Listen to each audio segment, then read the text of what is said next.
Nah, kita sudah punya nih sekarang 2 signal control baru. Yang tadinya kita tidak ada, railway crossing, sekarang kita punya yang simpang 4 dan simpang 3. Nah, sekarang kita tinggal pasang. Di simpang 4, masangnya pakai apa, Pak? Pakai pakai apa ya? Signal head. Nah, oh bukan soffit, signal head. Nah, ini kita pasang. Nah, penempatan signal head ini tidak boleh bersinggungan dengan konektor. Ya, konektornya yang mana, Pak? Ini kita pencet aja di sini, toggle wireframe di sini ya.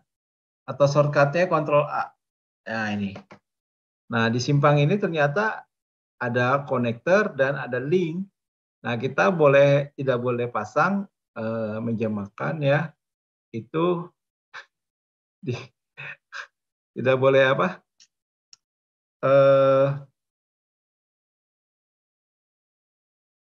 Apa lupa? Sebentar.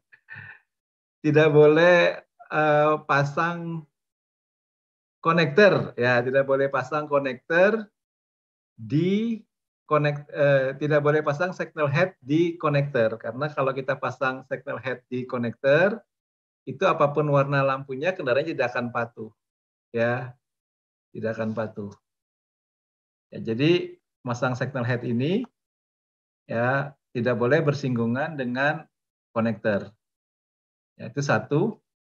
Terus konektor itu konektor lagi, signal head itu pasangnya di link ya.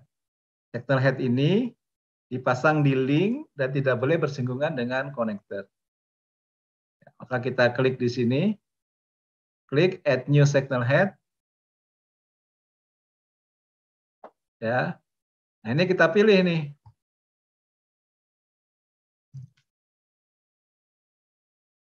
Kita pilih linknya yang mana. Hati-hati ya. Ini kan ada arahnya nih. Ya. Ada arahnya. Ya, state 1, state 2, state 3, state 4 di Excel-nya kita ini. Nah, penempatannya harus berurutan nih ya. Kalau enggak kan waktunya sudah kita set ya. Waktunya sudah kita set. Ya.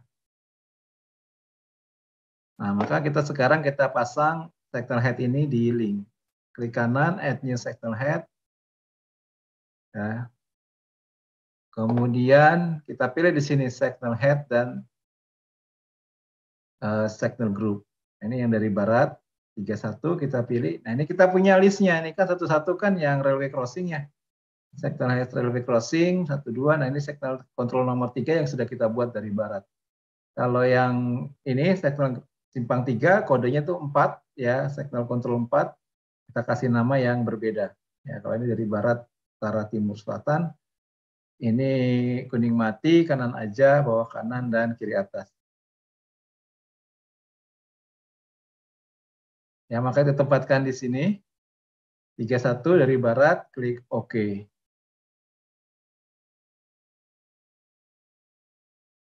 Sudah? Nah, sekarang kita pasang di sini. Ya, kita pasang di lane 1, di lane sebelah kiri, dan lane sebelah kanan. Cara kopinya tekan Ctrl, klik kiri, tahan, geser. Ya, ini kopinya.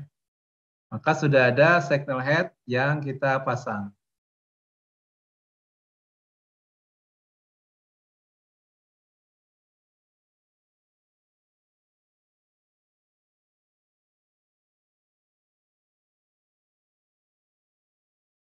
Ini dipasang untuk seluruh simpang juga ya. Tergantung jumlah lane-nya. Kalau ini kan lane-nya 3, maka dipasang 3 di 3 lane. Kalau lane-nya 2, dipasang 2 lane. Ya, seperti itu. Nah, pasangnya ini klik kanan add new signal head. Pasangnya di link ya, di yang garis biru ini. Ya. Cara menampilkan ini gimana? Ini bisa pakai toggle wireframe atau Ctrl A. Ya. Klik kanan add new signal head. Nah, ini kita pasang, ini adalah 32 dari utara ya. Kita copy ke lane sebelah kanan dan ini kopinya kok banyak banget. Do not copy. Kita delete aja ya. Ini kita copy. Oke. Dah. Ini signal head 4, signal head 3, signal head 5.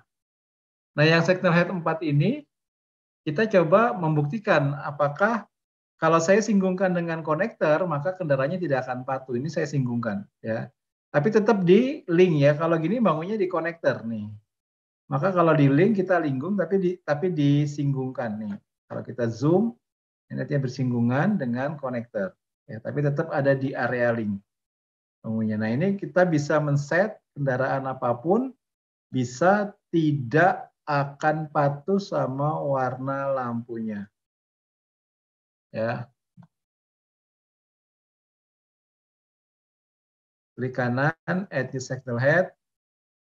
Ya, ini yang 3 ya. Kemudian ini pasang lagi 3 juga sama di copy. Ya, kemudian di sini pasang signal head. Ini 3, 4.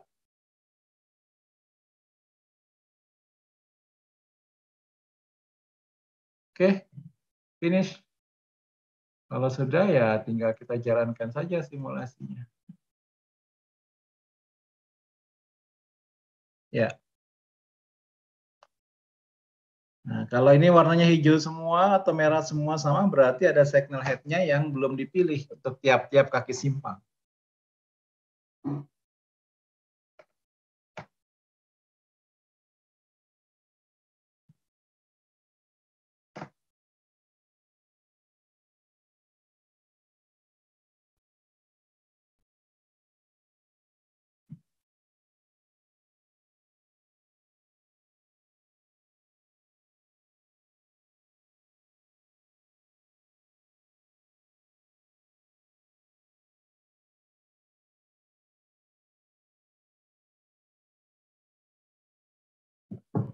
Bisa?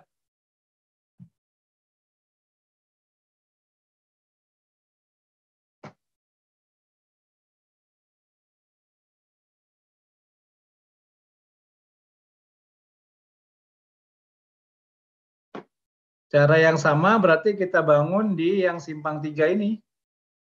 Ya, simpang ini kita bangun, kita masukkan tadi. Ya, ini yang kuning mati, ya, klik kanan. Ini kita pilih namanya kuning mati. Ya, kemudian ini yang kanan aja. Ini 42 kanan aja. Tetap di link bangunnya kita kontrol A dulu di sini. Kita pastikan tidak ada yang bersinggungan. Nah, kalau ini rambu peringatan kita boleh bersinggungan ya dengan konektor. Ya, karena dia tidak berpengaruh pada pengendalian. Jadi ada kalau kuning mati itu rambu peringatan, kalau hijau itu rambu pengendalian. Nah, sudah. Kemudian di sini kita pasang lagi, klik kanan add signal head. Ini adalah 343 bawah kanan, ya.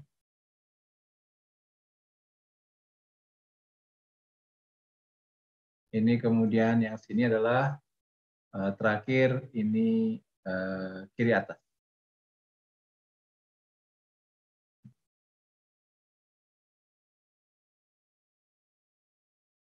Oke, kita save saja dan kita jalankan simulasi. Oke.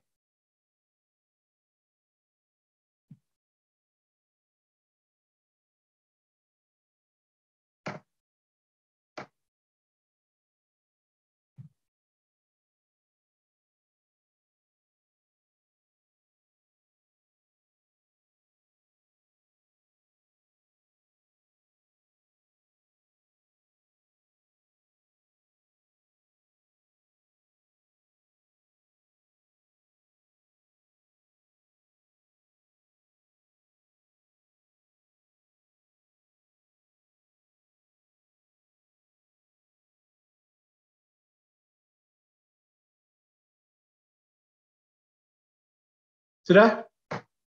Ya, itu konsepnya. Nah, sekarang yang menarik ya adalah satu yang unsignalized. Ya, tadi sudah membuktikan nih case-nya sudah sampai sini. Nah, tadi Pak Sigit pasang itu signal head ini bersinggungan dengan konektor. Jadi apapun warna lampunya, kendaraannya tidak akan patuh, betul nggak nih? Ya, itu sudah terbukti di sini. Nah, sekarang gimana kita men-set unsignalized control? Ya, tadi unsignalized control, bagaimana kita setting ini? Kalau ini controlized, ya, tinggal dipasang saja. Nah, kalau unsignalized control itu seperti apa? Mana ya kasusnya? Nah, ini.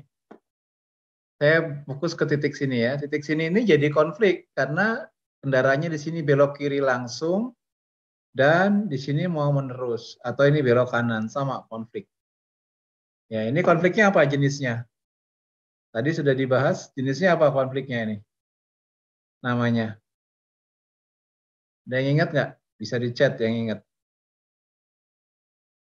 Apa namanya konfliknya? Yaitu merging. Ya, merging namanya, konflik merging. Maka kita akan lakukan setting untuk konflik ini. Ya, caranya gimana, Pak? Oke, ini kita matikan dulu. Ya, simulasinya. Kemudian kita klik di sini konflik area. Kita klik. Nah, otomatis VISIM akan mengidentifikasikan potensi terjadinya konflik, ya, entah itu merging, diverging, crossing ataupun waving. Ya, ini potensi konflik. Ya, jadi kalau kita klik di sini, maka VISIM akan menggambarkan di lampu kuningnya ini. Apa lampu kuning? Icon kuningnya ini. Ini ada potensi konflik loh. Kamu mau atur apa enggak? Ya, kita diberi peringatan seperti itu. Oke, kalau sudah, saya mau fokus saja satu ke sini. Ya, ini yang belok kiri, ini yang belok kanan. Ya, nah ini yang kita dahulukan yang mana ini yang dapat prioritas? Yang belok kiri atau belok kanan?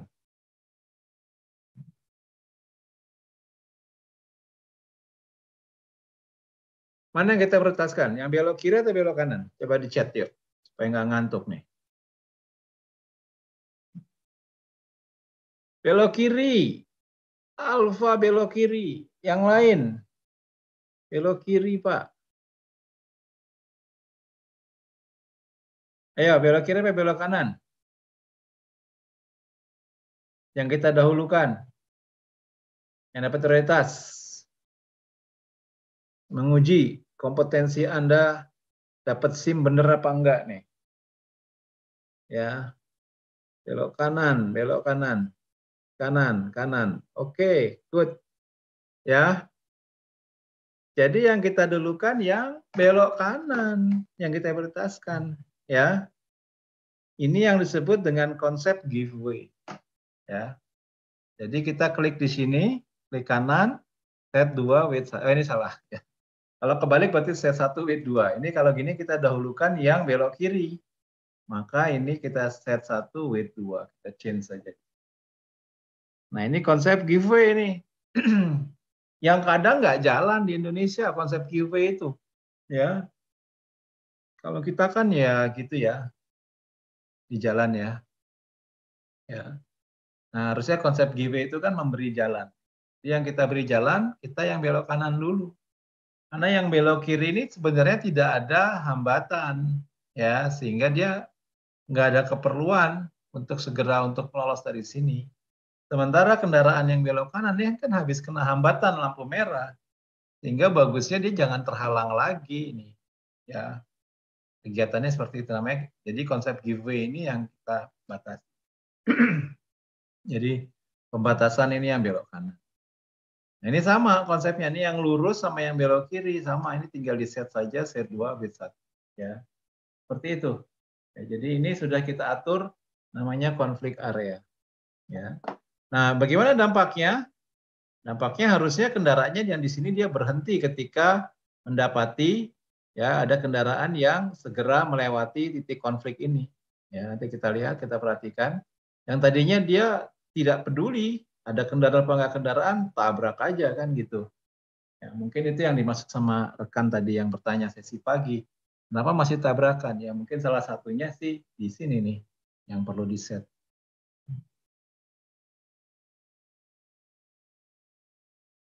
Oke ya, kita lihat nih ya setelah ini ya. Tunggu saja.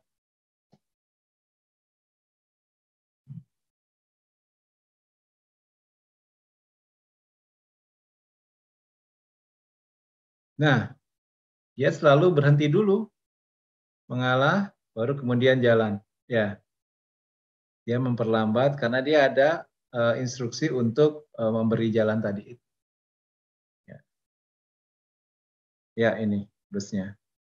Tuh, sampai ada gap yang cukup, ruang yang cukup untuk dia masuk ke dalam jaringan jalan.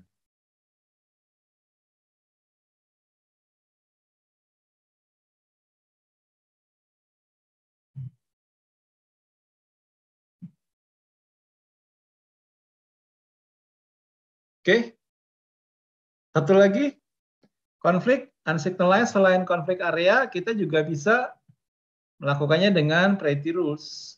Ya, sekali lagi nih, kalau kita kan yang di depan mungkin berhenti ya, yang di belakang tuh sering klakson tuh.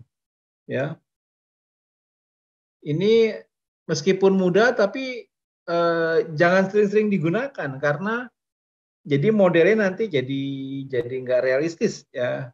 Karena konsep giveaway tadi kita itu kadang kurang jalan ya di negara kita ya. Ya, memberi jalan itu hal yang mewah sebenarnya ya.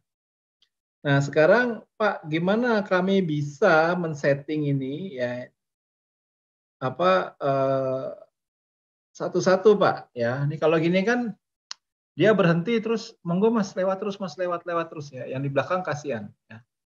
Nah, sekarang dengan priority rules kita memberikan peluang pada konflik merging atau diverging itu satu-satu kendaraan. Jadi satu kendaraan masuk gitu ya.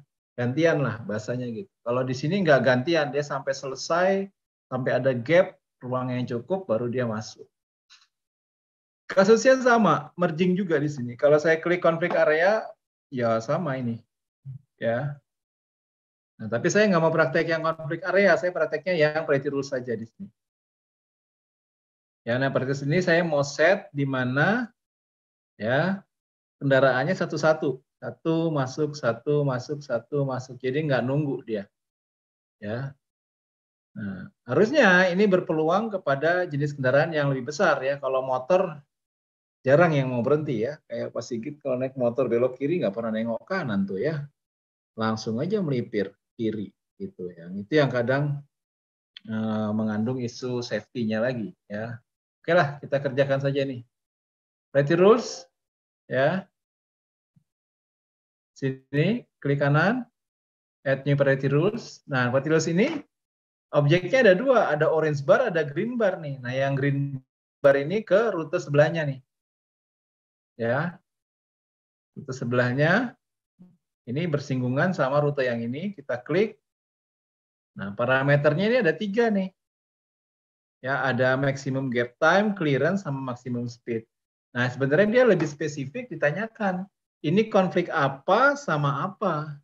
Ya, jadi bisa banyak ini konfliknya.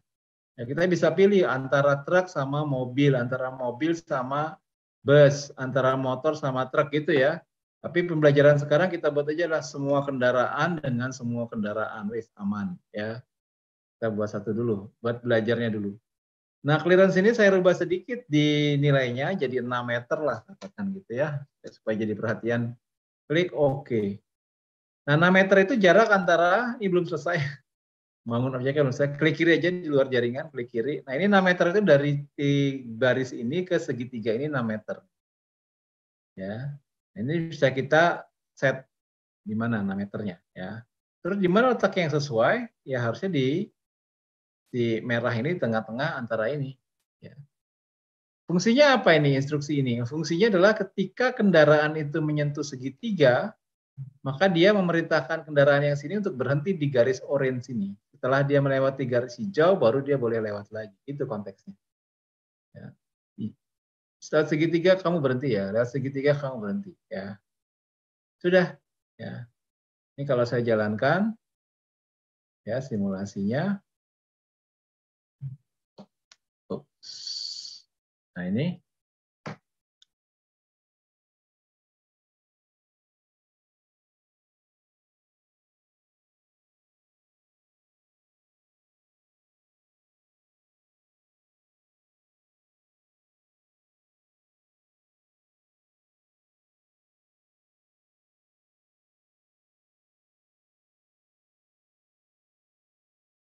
Ya ini. Maka kalau dia menjelang konflik, dia akan memberi perintah nih. Tuh berhenti ya. Oh. Ya, seperti itu. Sama.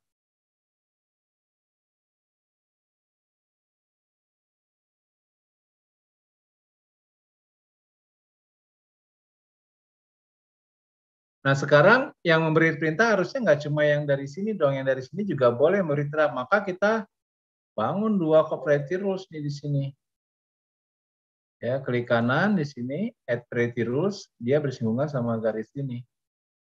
Ya, ini bisa kita pasang juga dua seperti ini. Maka nanti pada saat pertemuan, siapa yang menyentuh segitiga duluan, ya dia akan memberi perintah yang kendaraan lain. Nih, ya kita pasang seperti ini. Kalau tadi kita pasang satu, ya fungsinya sama dong Pak, kayak konflik area. Iya, ya. Kalau ini kita pasang jadi berbeda tampilannya. Ya. Ini gantian, satu, satu, satu, satu.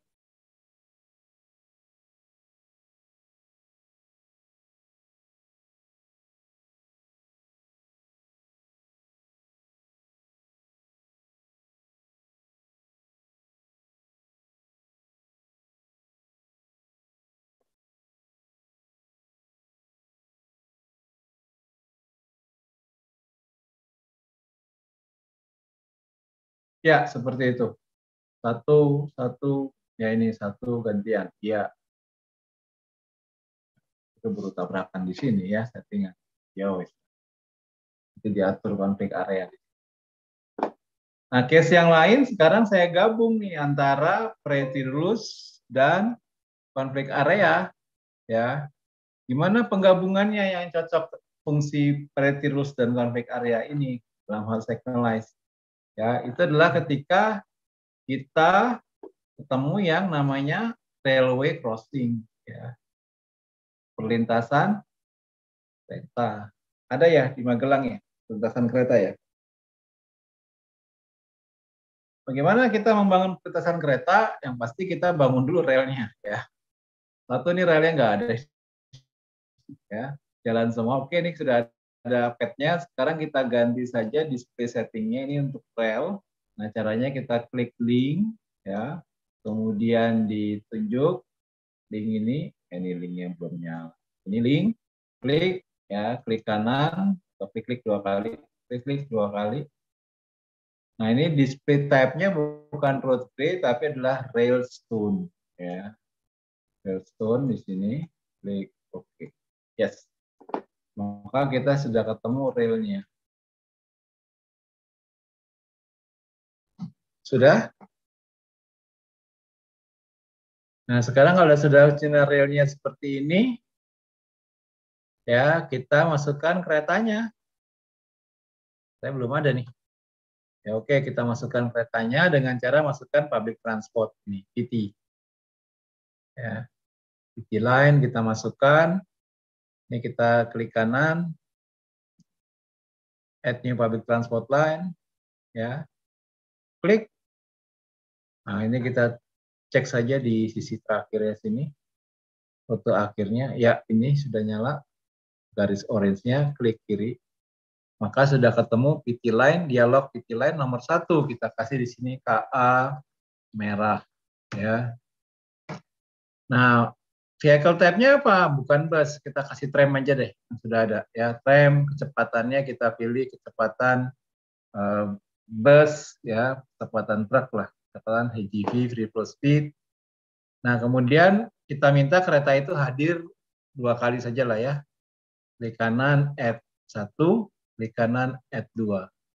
Kapan kereta itu hadir? Yaitu detik ke berapa? 50 ya, dan detik ke 130 lah. Ini 350. Ya, oke. Nah, 2 kereta sudah kita siapkan dan kita coba apakah kereta itu hadir. Nah, ini kita belum punya simulation time-nya ya. Kita cek dulu di sini simulation time. Ya, edit grafik parameter, kemudian kita contreng saja di sini. Show simulation time table. Nah, ini ya. Nanti detik ke 30 dan detik ke 130 dia akan kelihatan. Ya. Oke, kalau sudah kita klik saja start. Sekarang kita tampilkan 3 dimensi. Ya. Mana nih? Oh, ini.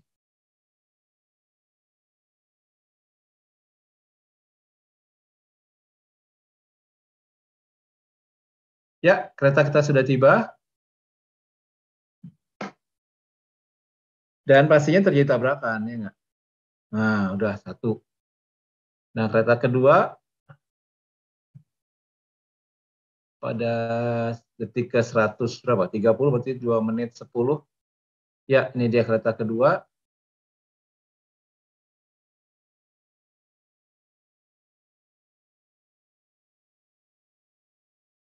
Cues, gitu ya. Nah, sekarang kita pasang. Ya, pasang konflik area dan priority rules. Kita stop dulu. Nah, ini konflik juga antara kereta dan mobil. Kita pasang konflik area di sini. Mana yang kita dahulukan nih, mobil atau kereta? Ya, pasti kereta yang kita dahulukan. Maka ini kita set, ini adalah 2 wait 1, salah 1 wait 2.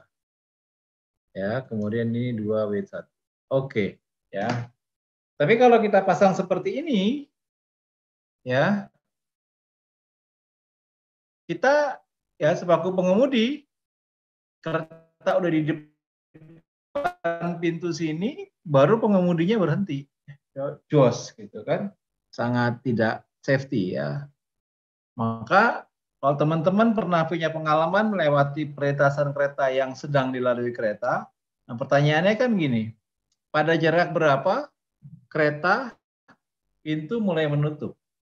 Ya, jadi pada saat tung tung tung tung tung tung tung tung itu teman-teman pikir itu keretanya jaraknya berapa dari pintu itu? Ya, berapa? 1 kilo, 2 kilo, 500 meter, 10 meter, ya. Nah, standarnya si KI itu yang 1 kilo, 1 kilo pada saat penutup. Tapi berbeda kalau kondisinya dekat stasiun ya. Kalau dekat stasiun itu kan udah sangat sangat pendek sekali ya.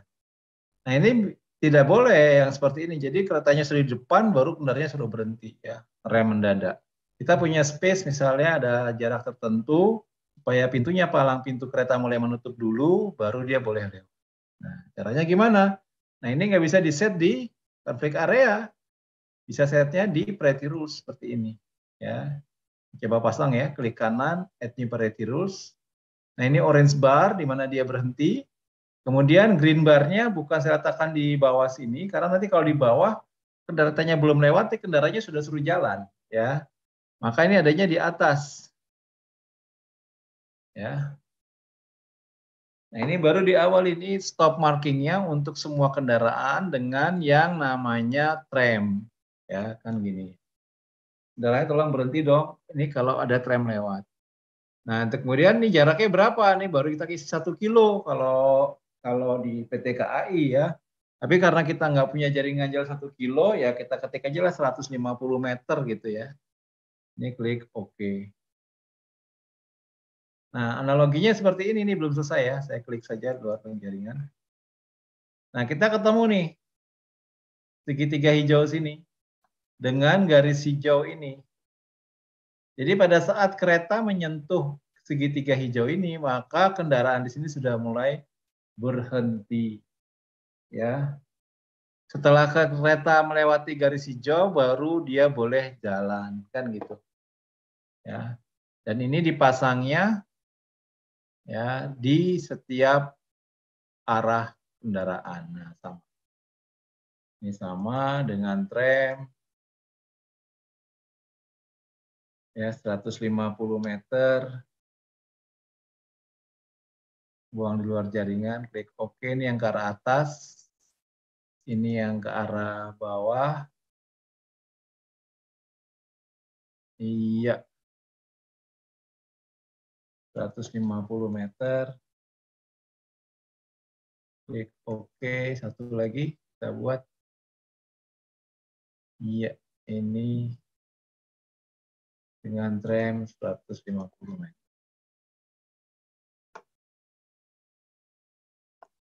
Oke, sudah. Ya.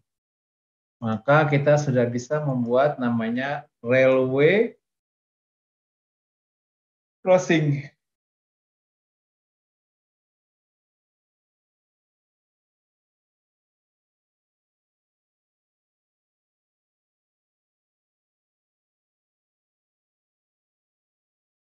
Ya, ini kereta sedang melewati dan berhenti semua.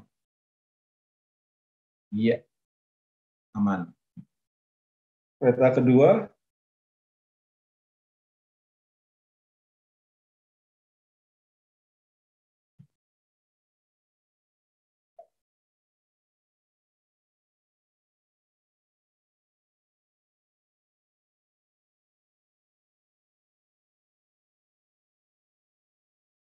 Oke, aman. Ya, yang nggak aman di pintu pertasan berikutnya. Di sini dan di sini ya, masih belum aman. Gitu? Ada pertanyaan? Jam 2?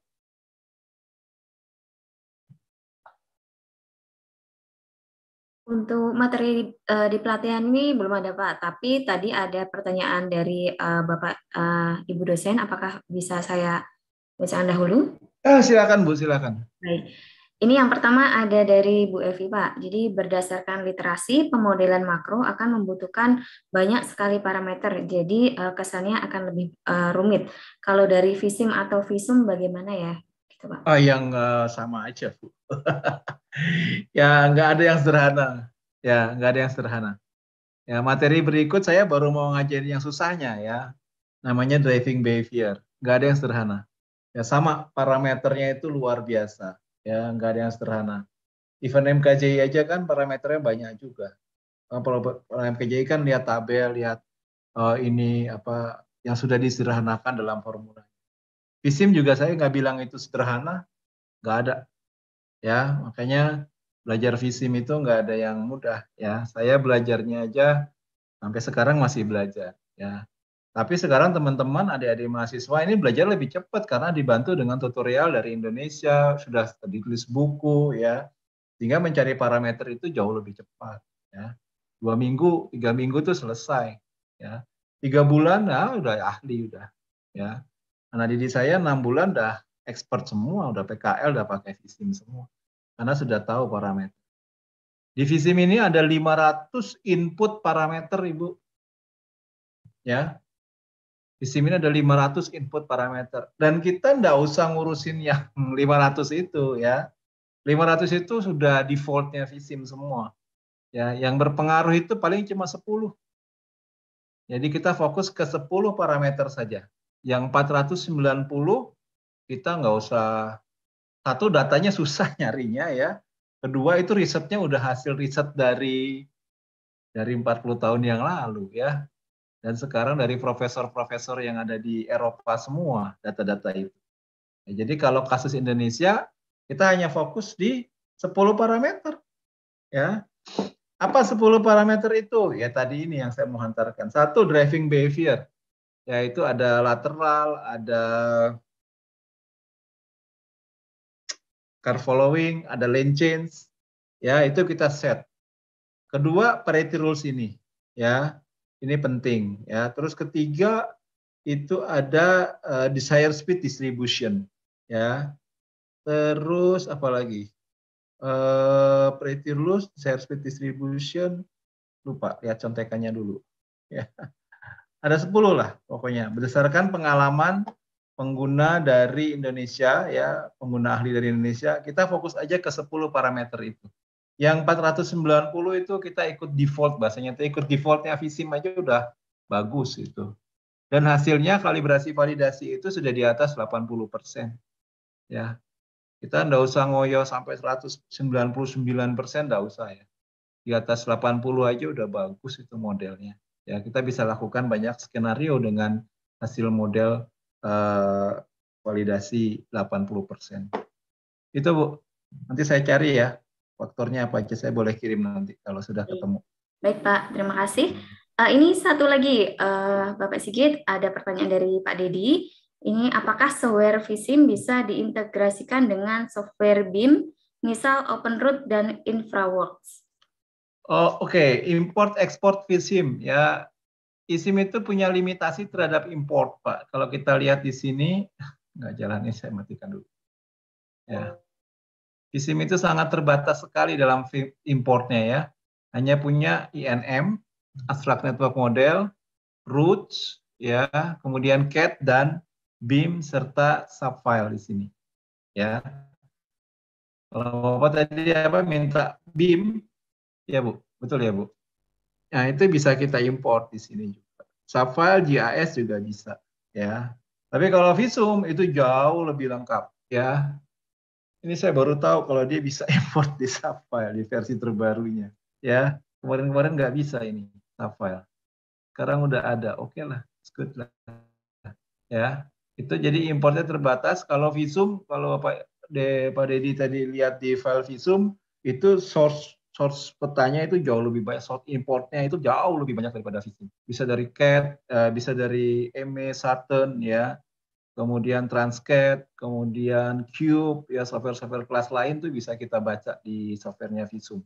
Cuma kalau sudah di software visum, terus dilempar ke vSIM, itu pakainya namanya Abstract Network Model, Pak. Jadi tidak bisa, kita bisa set sendiri di sini subfile atau kita import dari visum. Visum dengan kompleksnya bisa mengimport dari sumber peta yang lain. Jadi setelah import ke visum, visum ke vSIM. Ya kalau nggak ada di sini, ya apa kemauan Pak Dedi tadi nggak ada di sini, oh importnya vSIM nih lemah nih. Ya kalau gitu kita gunakan visum saja dulu Pak. Kalau hanya untuk jaringan jalan, kita lempar dulu ke visum, visum dibaca, baru nanti diekspor ke dalam INM, ya, Abstract Network Model. Nah, kemudian nanti baru visimnya membaca INM ini. Ya, gitu, Bu. Baik, terima kasih Bapak Sigit. Kemudian ada satu pertanyaan dari mahasiswa, apakah bisa sekalian Bapak? Silakan, Bu. Baik.